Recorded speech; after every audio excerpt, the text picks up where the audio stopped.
फरवरी को हल्द्वानी के बनभूलपुरा में मलिक के बगीचे में खूब हिंसा हुई। अपने निजी स्वार्थ के लिए जिस तरह से अब्दुल मलिक ने उत्पात मचाया, प्रशासनिक अधिकारियों पर पत्थरबाजी करवाई, उन पर हमला करवाया, पत्रकारों को घायल करवाया, नाम पूछ कर लाठी डंडों से पीटा गया, उसने न सिर्फ उत्तराखंड बल्कि पूरे देश में चर्चा बटोरी। हिंसा को हुए पूरा एक हफ्ता बीत चुका है, लेकिन अभी भी मौके पर पैरामिलिट्री फोर्स तैनात है। हल्द्वानी के उस इलाके में हालात कैसे हैं, जहां पर इस बर्बरता को अंजाम दिया गया, यही जानने के लिए एनएमएफ न्यूज की टीम हल्द्वानी पहुंची और स्थानीय लोगों से बातचीत की। इस एक्सक्लूसिव रिपोर्ट में देखिए कैसे हिंसा के बाद लगे कर्फ्यू के दौरान लोगों को दिक्कतों का सामना करना पड़ रहा है। यहाँ घटना हुई है उस एरिया का, मतलब मैं तो यहाँ पे रहती हूँ, इतना तो कंफर्म नहीं है, लेकिन जो कुछ भी किया लोगों ने वो गलत किया। और हम लोग यहाँ पे रह रहे हैं, जिस एरिया में रह रहे हैं, हमें किसी भी तरीके की कोई प्रॉब्लम नहीं हो रही है। यहाँ पे प्रशासन ने हमारा बहुत साथ दिया, जो इधर फोर्स लगी हुई है इन लोगों ने हमें बहुत सपोर्ट किया है और हमें कोई दिक्कत ऐसी हो नहीं रही। यहाँ पे क्या देखा आपने घटना के दिन, कैसे आप लोगों को पता लगा, क्या सुना है मैंने? घटना के दिन ये सुना है कि वहाँ पे पथराव लोगों ने किया प्रशासन के ऊपर, इससे ज्यादा मुझे नॉलेज नहीं है सर। तो उसके बाद क्या हुआ? आवाजें आने लगी, आपको तेज आवाजें आने लगी? उसके बाद कर्फ्यू लग गया? उतनी दूर से तो यहाँ पे कोई आवाज नहीं आई। उसके बाद जो भी हुआ वहाँ पे घटना हुई है, उसके बाद इधर एरिया में हमें सडनली ये पता लगा शाम को कि कर्फ्यू लग गया। सर ये हिंदू मुस्लिम का झगड़ा नहीं है, ये कुछ शरारती तत्व ने प्रशासन के ऊपर हमला करा, जिसमें कि छोटे छोटे नाबालिग बच्चे जिनको उकसाने का कुछ काम किया गया है कुछ की तरह से। और ऐसा कुछ इसमें सर हिंदू मुस्लिम का कोई झगड़ा नहीं है। और बाकी यहाँ पे हमारा प्रशासन पूरा सहयोग कर रहा है, हमें सारी चीजें सामान्य मिल रही हैं, कोई ना महंगा ना कोई। क्या सुना? क्या हुआ था? कहाँ थे आप? सर उस टाइम मैं टैक्सी ड्राइवर हूँ, मैं अपनी गाड़ी चला रहा था। अच्छा। तो मुझे पता चला कि क्या नाम है, प्रशासन के द्वारा जो वहाँ पे कार्रवाई चल रही थी मलिक के बगीचे में मदरसा और मस्जिद के लिए, तो उसके लिए सर वहाँ पे मुझे ऐसा लगा कि वहाँ प्रशासन अपनी कार्रवाई करने गई तो वहाँ पे पथराव हो गया। अच्छा। तो ये सुनते ही हमें खबर मिली कि अपने अपने घर आ जाओ। अच्छा। और क्या नाम है, स्थिति थोड़ी गंभीर है, तो हम अपने घर आए।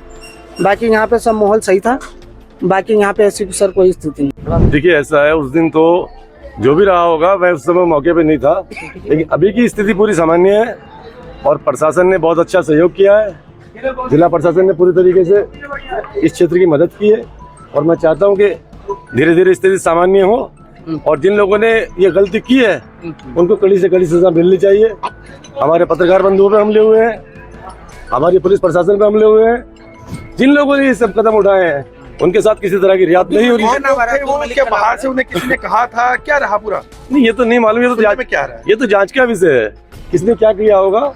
लेकिन ये तो सच्ची बात तो ये है कि जो हुआ है वो शहर ने देखा है और वो हमारे लिए दुर्भाग्यपूर्ण है। अब्दुल मलिक ने कराया क्या पूरा? ये तो मैं नहीं कह सकता किसने क्या कराया, क्योंकि मलिक से मैं जानता नहीं, ठीक से फेस से भी नहीं जानता हूँ, वैसे भी नहीं जानता हूँ, लेकिन जो हुआ वो दुर्भाग्यपूर्ण है। शहर में पहली बार हुआ है और जितनी हम निंदा करें इसकी वो कम है। मेरी मार्केट में शॉप है, मटर गली में मेरी शॉप है। सडनली मुझे पता चला 4:30 बजे के आसपास के लाइन नंबर 17 में जो है माहौल ख़राब हो रहा है, तो हमने अपनी शॉपें बंद की और हम अपने सीधे घर पर आए। हमने अपने बच्चों को देखा, सब कुछ ठीक था। पता नहीं चला कि 1 घंटे के अंदर कहाँ से क्या पब्लिक आई और क्या उन्होंने किया, हम लोग खुद ही इतने में समझ पाते, इतने में बहुत ज़्यादा आगजनी और पब्लिक ने पथराव किया। पुलिस प्रशासन की भी सपोर्ट काफ़ी रही है, ऐसा नहीं, पुलिस प्रशासन लगा है, अपनी जाँचबीन में लगा है। हम तो ये कहते हैं जो निर्दोष है उनके ऊपर कार्रवाई नहीं की जाए। आप कौन लोग थे? वो बाहर से आए? किसी को देखा आपने पत्थर मारने वाले को? हमें तो कुछ पता नहीं चला, नीचे की घटना है, हमारा घर नीचे से करीब आधे किलोमीटर ऊपर है, तो हमें तो सडनली यही पता चला कि जब हम मार्केट में थे कि भाई माहौल खराब हो रहा है, मार्केट बंद हो रही है, तो हमने भी अपनी शॉप बंद करके घर आ गए। प्रशासन कैसा सहयोग? अभी तो अच्छा हाल है, पहले से स्थिति काफी सामान्य है, काफी सामान्य, और प्रशासन की सपोर्ट हमें काफी मिल रही है और किसी भी सुविधाओं को प्रशासन देख रहा है, सब चीजें देख रहा है, प्रशासन अच्छा से सपोर्ट कर रहा है। इस वक्त हालात जो है सामान्य है, जो उस दिन की घटना है उसकी हम कड़ी निंदा करते हैं और जो दोषी हैं उनको हम सख्त से सख्त कार्रवाई दिलाने का प्रयास करेंगे। और जो लोग यहाँ पर बेकसूर हैं उनके लिए हम सरकार से, जो हमारे शासन के लोग हैं वो हमारा फुल सहयोग कर रहे हैं। हम उनसे भी यही विनती करेंगे हाथ जोड़ के कि जो लोग बेकसूर हैं उनको बिल्कुल बाइज्जत बरी करा जाए। कौन लोग थे वो? एकदम से क्या बाहर से? वो जांच का विषय है, उसमें हमने सिटी मजिस्ट्रेट साहब को एक ज्ञापन भी दिया है, जो उसमें जांच होगी, हमें जांच के ऊपर फुल विश्वास है यहाँ के शासन प्रशासन के ऊपर। जो जांच आएगी उसके बाद दूध का दूध पानी का पानी हो जाए। आपको बता दें 8 फरवरी को हल्द्वानी में अतिक्रमण हटाने के दौरान हिंसा हुई थी। जगह जगह आगजनी, पत्थरबाजी और गाड़ियां जलाई गई थी। यही नहीं, बनभूलपुरा थाना तक फूंक दिया गया था। हल्द्वानी सिटी मजिस्ट्रेट ऋचा सिंह ने इस दौरान क्या कुछ जानकारी दी, सुन लीजिए। देखिए, जैसा कि आप सभी भी जानते हैं कि ये घटनाक्रम हुआ और उसके बाद से लगातार इस क्षेत्र में कर्फ्यू अभी चल रहा था और उसमें अगले दिन से ही दूध राशन, क्योंकि लोग घरों से नहीं निकल पा रहे हैं, कर्फ्यू लगा हुआ है, तो दूध राशन, गैस, सब्जी, फल, सभी जो जरूरी आवश्यकताओं की चीजें हैं उनको मौके पर ही जाकर घर घर उपलब्ध कराया जा रहा है। हम लोग किसी एक कोने में जाकर जगह जगह गाड़ियां खड़ी करते हैं, लोगों को अंदर सूचना देते हैं कि भाई आप लोगों को जो सामान अपने जरूरत का लेना है वो आप आएं और अपना सामान ले लें। इसके अतिरिक्त जिन लोगों को कोई इमरजेंसी है, कोई मेडिकल इमरजेंसी है, यहाँ पर मेडिकल स्टोर और अस्पताल भी खुलवा दिए गए थे उसी दिन से। जो मेडिकल इमरजेंसी है उसके लिए तत्काल उनको मौके पर ही पास जारी किए जा रहे हैं।